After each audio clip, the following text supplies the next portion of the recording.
This is Change Your Mindset Podcast, the podcast that helps change your life by helping change the mindset of the 99% into the 1% mindset. Here's your host, Adrian Gomez. Welcome back to another podcast episode of Change Your Mindset. As always, I'm your host, Adrian Gomez. Nowadays, in today's society and world, there are very few men that are warriors, very few men that are savages, very few men that talk the talk and walk the walk, very few men that tell it as it is. Whether you like it or not, they will tell you the truth and be straight up with you. And one of those men is David Goggins.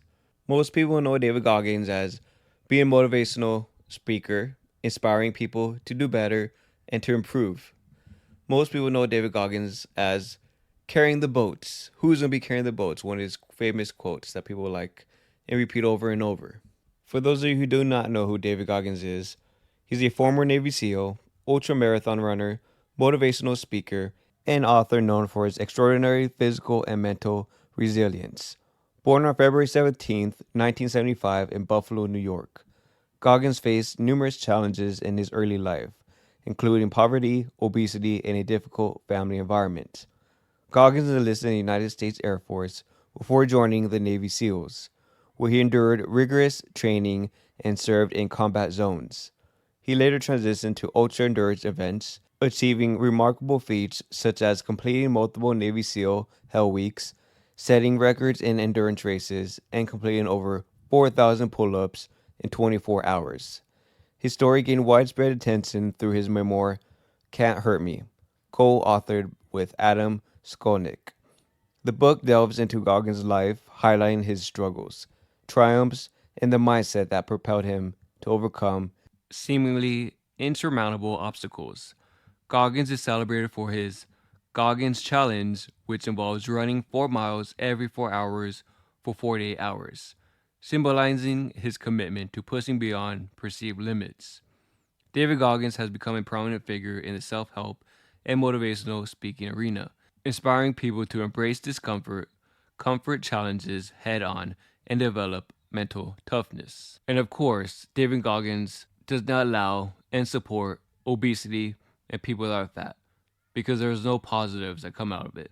And people need to stop being lazy and get up and work out. David Goggins does have a way with words. He uses a lot of profanity, a lot of say things that are real and be direct. He doesn't care how you feel about it. He says it as it is, which I respect, because nowadays a lot of people don't do that. Because nowadays in society, people want to tell you nice things, tell you things that'll make you feel better, which doesn't help you in the real world. Because the real world is very cruel and harsh. And it's not going to be nice to you, it's not going to comfort you, and it's not going to tell you nice things. So I can respect David Goggins for saying it how it is. So some of these clips I'm going to let you listen to, they do have some profanity. So if you do not like profanity, maybe this podcast episode may not be the right one for you. If you're okay with it, then by all means, continue on. The clip I'm going to have you listen to right now, David Goggins talks about how this society nowadays, obviously, it's easy to win because people complain and whine and they easily give up instead of keep going, because obviously it's hard to keep going and it's easy to quit. And that's why most people do it. And he talks about how you have to do things you do not want to do. And I've talked about this before. There's a lot of things I don't want to do, but heck, I still have to do it, no matter what. I've talked about getting up early in the morning to go to the gym. Do I want to go? No, but I'm going to do it. There's days I don't feel like working, of course, but I'm going to still have to work. There's days I don't want to do this podcast, of course, but I'm going to still do it. That's life. Unfortunately, that's how it is. You got to do what you have to do. And here's David Goggins talking about exactly that. Most of this generation quits the second they get talked to. You did this wrong, or they get yelled at. It's so easy to be great nowadays because everybody else is, most people are weak. This is a softened generation. So if you have any mental toughness, any ability, if you have any fraction of self-discipline, the ability to not want to do it but still do it. People have a hard thing understand. I hate to run. And what makes me so crazy, it doesn't anymore, is People go, well, why do you run if you hate it? What are you talking about? I don't want to take showers and eat either. I hate that too. That's life, man. It wasn't until I changed that mentality that I became somebody. I hated going to school. So guess what? I was dumb as shit. That's what, 1 + 1 is 2. But if you can get through to doing things that you hate to do, on the other side is greatness. That's what people don't understand. By me running, I am callous in my mind. I'm not training for a race. I'm training for life. I'm training for the time when I get that 2 o'clock in the morning call that my mom is dead or something happens tragic in life. I don't fall apart. I'm training my mind and my body and my spirit so it's all one, so I can handle what life is going to throw at me. Because the life I've lived, it throws a whole bunch at you. And if you're not physically and mentally prepared for that, you're just going to crumble. And you're good for nobody. You said I can be me. The second you said I can cuss and be me. And cussing, people say, man, you cuss all the fucking time. Why? Well, I hate to say it, the best way for me to get how I feel across, I can't sit here and say, you know what, yeah, I went through Hell Week and man, it was really hard. No, that motherfucker takes your damn soul, rips it inside out, and then they say, now we're going to fucking start. It allows me to express where I was at a point of my life. If I don't give you all of me, why the hell am I here? Why? How will you learn from me? People take so much offense to me. You will never learn from people if we always tap dance around the truth. Oh, God, I love that. We tap dance around the truth by finding the right words so I don't hurt you because you have thin skin. No.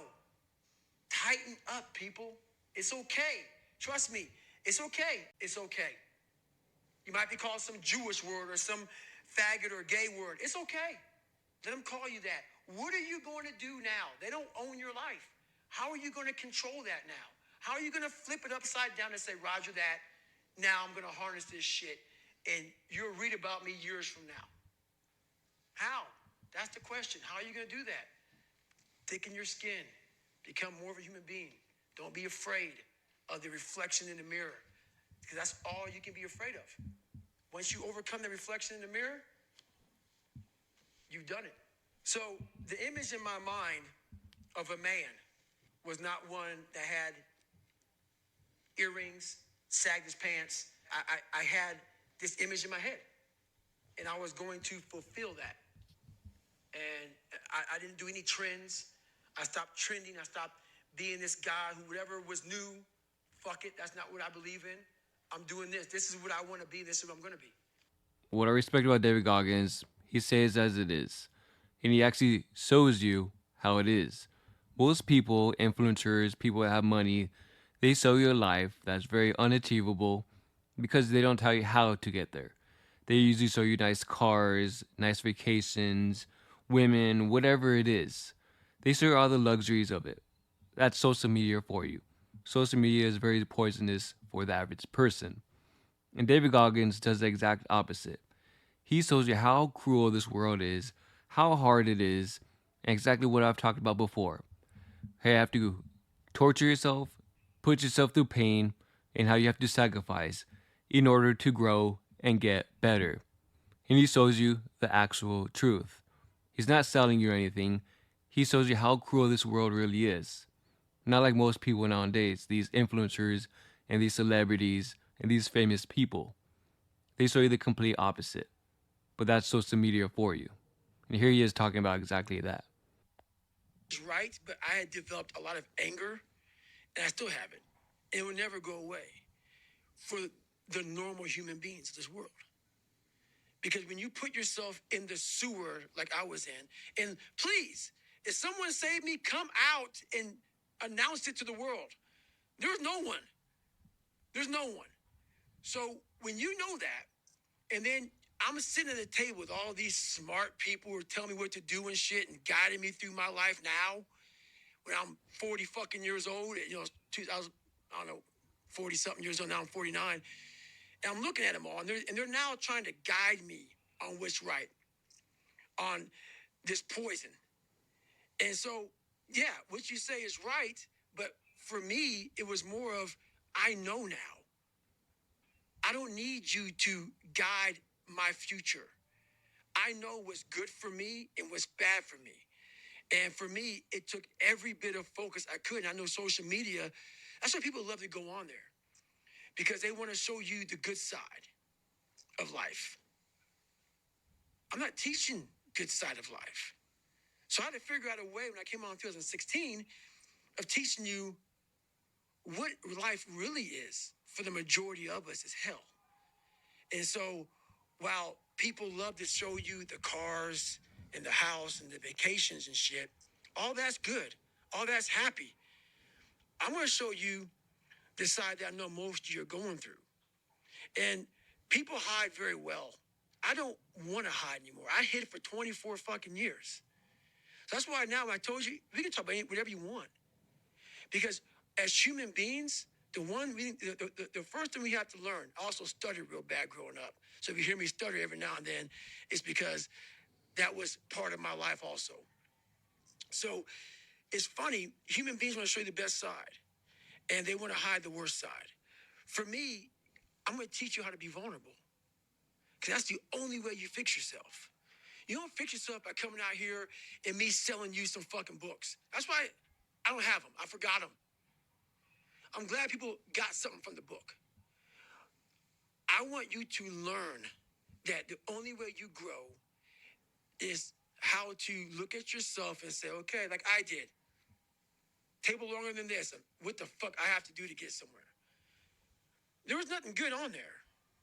Nothing. Yeah, I love playing basketball. I left that out. That's something I love to do. I don't care about that. That didn't make the fucking list. Because the list that I had to live by was the very list that was to get me at this table with you, to talk to you, to the normal human beings which I once was, about how you can get somewhere and how it looks. It looks very ugly. There's no fucking passion. There's no fucking motivation. There's no, oh my God, man, no. It's every day of your life just doing. No passion, no discipline, no motivation. All these words, I hate that so many people fucking use these words now because it's watered. It's someone sitting in a room by themselves and they figure themselves out and say, God, this is going to fucking suck. Where's passion when you're 300 pounds? Where's the motivation when you can't read and write? Where is it? So how did this happen? I just fucking did. I just did. I said, maybe at the end of this journey, there'll be something there for me. If not, I can read. If not, I'm 185 fucking pounds. There's no magic potion. There's no, oh, let me wake up and look at some shit. No. All those words are overused. They're bullshit. It's all bullshit. Just do. You're living. How do you want to live? How do you want to die? How do you want to fucking be remembered? That's it. That's it. Period. The last clip I'm have you listen to from David Goggins hits home. He talks about obviously what is a man, because nowadays masculinity, men, boys are obviously struggling. There's high depression, loneliness among them, and unfortunately suicide. But what he talks about that hits home is how men are supposed to be obviously warriors, protectors, and providers. Men are supposed to put others before themselves. And the reason why this hits home is because I see my father, everything I've learned is from him. I am who I am because of him. I saw him sacrifice a lot. He always worked to provide for his family, to give his family everything they needed. We never struggled. We never went through hardships. Yes, he did work a lot. We missed out on things. We didn't go out as much. There was always food under the table. There was always a roof over our heads, and we couldn't complain. And now, obviously, being older, I realize that, and I'm grateful and lucky and blessed to have him as my father, because he sacrificed so much just to provide, as a man is supposed to do. I saw him work, and he would always come home, be tired, sleep on the weekends because he worked so much. He never complained. He never whined. He never did any of that. Compare the men nowadays. He just did what he had to do because he had a family to take care of and he had a responsibility as a man, which I respect and love him for. And men nowadays don't have any traits like that, which is a damn shame how society is going. Another thing David Goggins talks about is how men are supposed to be relied on. When people have problems, issues, concerns, they go to them.